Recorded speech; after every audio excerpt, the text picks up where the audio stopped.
Bismillahirrahmanirrahim. Assalamu alaikum. I am Dr. Maida Mir and I am Assistant Professor in Department of Anatomy. Today our topic of discussion is the development of the bones histologically. Histologically, the bones are developed or the bones are formed by the two methods.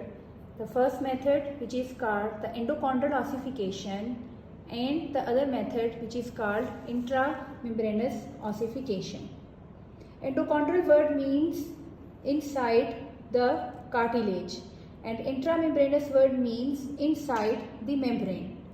So it means that those bones which are formed by already present a cartilaginous model, and that developmental method is called endochondral ossification.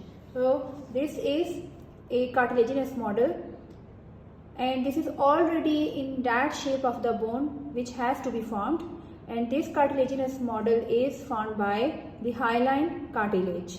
All the bones which are related to our appendicular skeleton, including the long bones of the body and from the axial skeleton, the vertebrae, these are developed by the endochondral ossification, and those bones which are formed by the intramembranous ossification are the flat bones of the skull, the bones of the face and the clavicle. The both words intramembranous ossification and the endochondral ossification only reflects the mechanism by which these bones are formed. Now we will start from the intramembranous ossification method.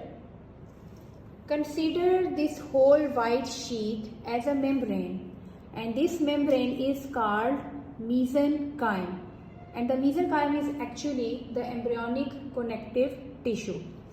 Initially this membrane is empty, just like this, and then I will spread so many of cells on this sheet, and these cells are called mesenchymal cells. Means these cells are related to the mesenchyme or the embryonic connective tissue.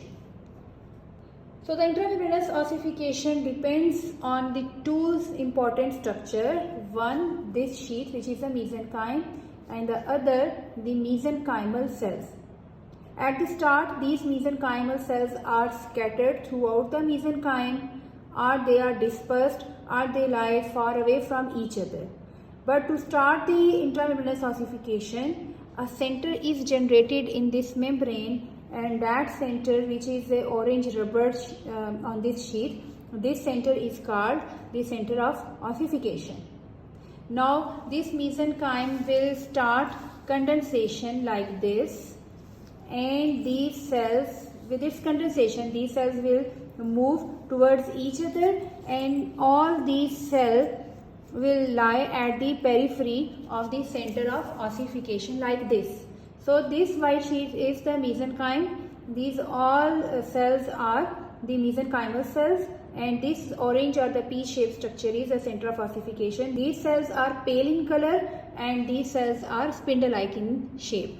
Condensation of the membrane and the movement of the cells toward the center of the ossification, that will start the process of intramembranous ossification. These mesenchymal cells around the center of the ossification, they will start elongating, and after elongation they will differentiate into another variety of the cells, and this variety is called the osteoprogenitor cells. And now these osteoprogenitor cells, they will start secreting different type of the transcription factors, and they will also express different type of the genes that are very important for the formation of other type of the cells which are called osteoblast. So you can say that initially mesenchymal cells are formed, then after that the osteoprogenitor cells are formed, and after osteoprogenitor cells a new variety of the cell will generate, that is called the osteoblast cells.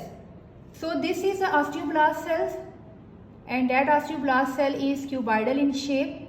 It has centrally placed darkly stained nucleus, and the peripheral part is lightly stained. The osteoprogenitor cells are eosinophilic, means the pink cytoplasmic cells, but the osteoblast cells are basophilic, means the purple or the light blue in color. And these cells have a clear zone or almost clear zone around the nucleus that shows the Golgi area. So the changes that takes place from osteoprogenitor cell to the osteoblast is, number 1, the cytoplasm is converted from eosinophilic to the basophilic. The nucleus will be more prominent and darkly stained, and a clear zone around the nucleus that shows the Golgi area. These are called osteoblast cells. So osteoblast cells secrete, number 1, the collagen, and the most important collagen is type 1 collagen, which is important for the formation of the bones and for the formation of the cartilage. Number 2, the osteocalcine. The number 3, the bone silo-proteins. And also the other components, and all these structure will combine together and form the osteoid or the bony matrix. Picture shows the lightly stained part, which is called the mesenchyme, and the mesenchyme has a central portion that is called the center of the ossification. In the center of the ossification, the mesenchymal cells that when elongate, they form the osteoprogenitor cells that are blue in color. These are small. These have the centrally placed nucleus. Their stain is different from the other cells. At the peripheral part of the osteoprogenitor cells, these large sized cells with basophilic cytoplasm, these are called osteoblast, and these osteoblasts surrounds the osteoprogenitor cells, and they also lie around the center of the ossification.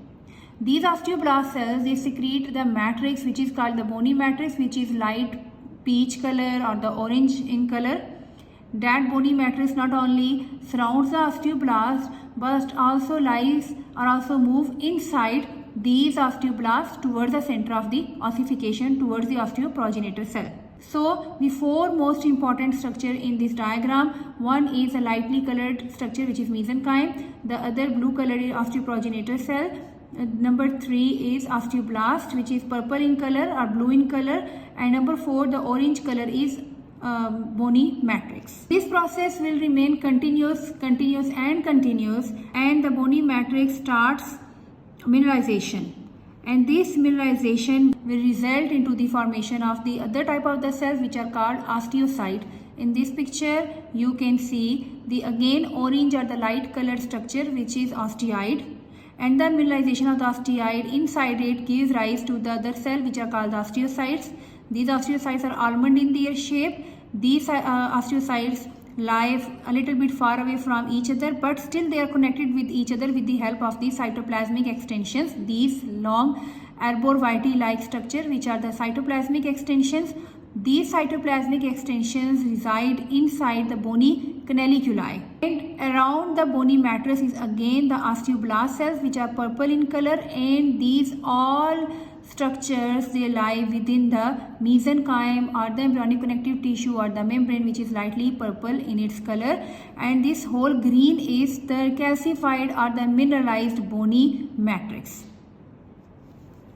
So this process will remain continuous and it will form the bony specules. In this diagram you can see a lot of bony specules which are darkly purple color, dot like in their shape, and these bony specules are irregular and random. These are spindle like in their shape. When all these bony specules come close to each other, they will give rise to the trabeculæ. These are all elongated trabeculæ. These bony trabeculæ will actually form the bones that develops from the intramembranous ossification, and these bony trabeculæ also come under the growth which is called the appositional growth. For the appositional growth, the osteoprogenitor cell will form, that will then form osteoblast, that will give rise to the osteocyte by the mineralization of the osteoid, and the bony specules are formed. The bony specule will give rise to bony trabeculæ, and a whole woven shape bone is formed. All this occurs by the mitotic activity. First of all, in the osteoprogenitor cell will increase its number, and give rise to the osteoblast. So the woven bone is the immature bone, and that woven bone contains the connective tissue and the blood vessel. Then the growth of the bone will remain continuous, and that woven bone is then replaced by the compact bone. So as a normal bone which has centrally placed woven bone, and at the periphery it has the compact bone, and I will show you in a picture. This is all the woven bone, and these are all small gaps, and these gaps are connected with each other with the help of a very thin bony trabecules, and these small gaps combine together and form the woven bone. Woven bone has small size, large quantity of the spaces, and that spaces are filled with the help of the bone marrow, and the outside the spongy or the woven bone is a thick layer of the compact bone. This is a normal pattern of the of a long bone which has outer sheath of compact bone, and the inside is the spongy bone. That spongy bone is filled with the bone marrow, and the compact bone is penetrated by the blood vessels. In another picture here, these are the blood vessels that penetrate the compact bone, and these blood vessels will enter into the spongy bone, and they will move from upward and they will move into the upward and downward direction, and also come from the periphery. So this whole mechanism is the formation of the bones via the intramembranous ossification.